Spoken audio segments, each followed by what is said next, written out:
Thank you, Convener. Good morning, Committee. I'm pleased to bring this morning my report on the Scottish Government's plans to decarbonise heating in homes. Around 15% of Scotland's overall greenhouse gas emissions come from 2.5 million occupied homes. Reducing emissions from heating our homes will make a significant contribution to meeting Scotland's 2045 net zero target. My report considers the actions in the Scottish Government's heat and building strategy that relate to housing. It looks at the scale of challenge facing the Scottish Government to reduce emissions from heating homes, what steps it's taken so far and what's still to be done.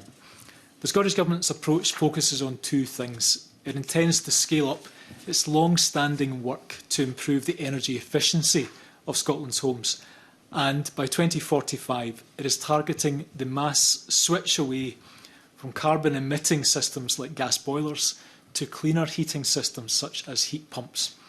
But the scale and pace of activity must increase significantly if the Scottish Government is to realise its ambitions.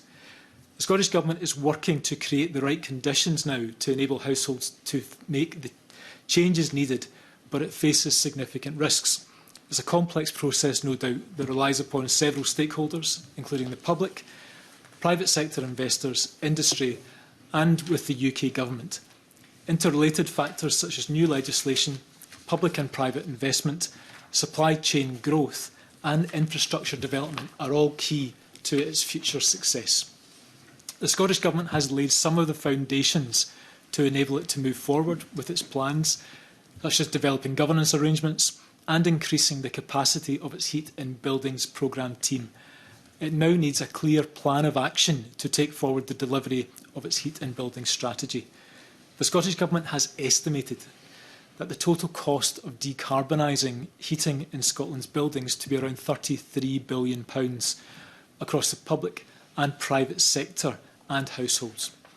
£1.8 billion of public money over the current parliamentary term has been committed.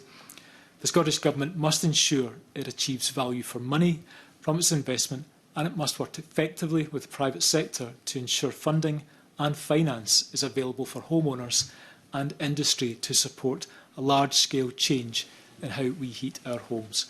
Convener, as ever, Cornelius, Derek and I look forward to answering your questions. Thank you.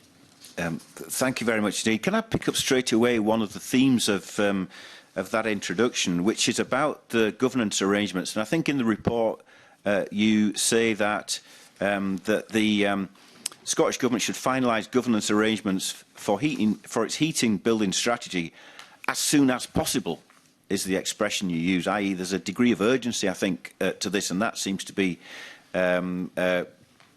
quite instructive when we look at some of the dates in the report and the scale of the challenge to be met by those dates. I mean, can you tell us what governance arrangements need to be finalised at this stage by the Scottish Government? Yeah, very happy to, Convener. I think I'll pass to Derek in a moment. Actually, can just take the committee through, I guess, some of the history of the governance around net zero within the Scottish Government, and then some of the emerging plans within government. There is some recent history, Convener, if you allow me to reflect back on our report from the summer, where we in Audit Scotland reviewed the overall governance arrangements within the net zero ambitions within the Scottish Government, and noted, I think, and I'm paraphrasing slightly, but it was relatively slow within the Scottish Government net zero department to have clear structures with how it wished to deliver its ambitions. There has been progress since then, but I think I would agree with your assessment that there is a degree of urgency given the scale of change that is required. Having effective governance arrangements alongside a clear, tangible plan, which is one of the central recommendations we make in today's report. The strategy is there. We're aware, of course, that there is complexity and uncertainty with the current consultation on future bill that might change some of the targets and how the government will deliver its ambitions. But that needs to be rooted in a clear set of governance arrangements.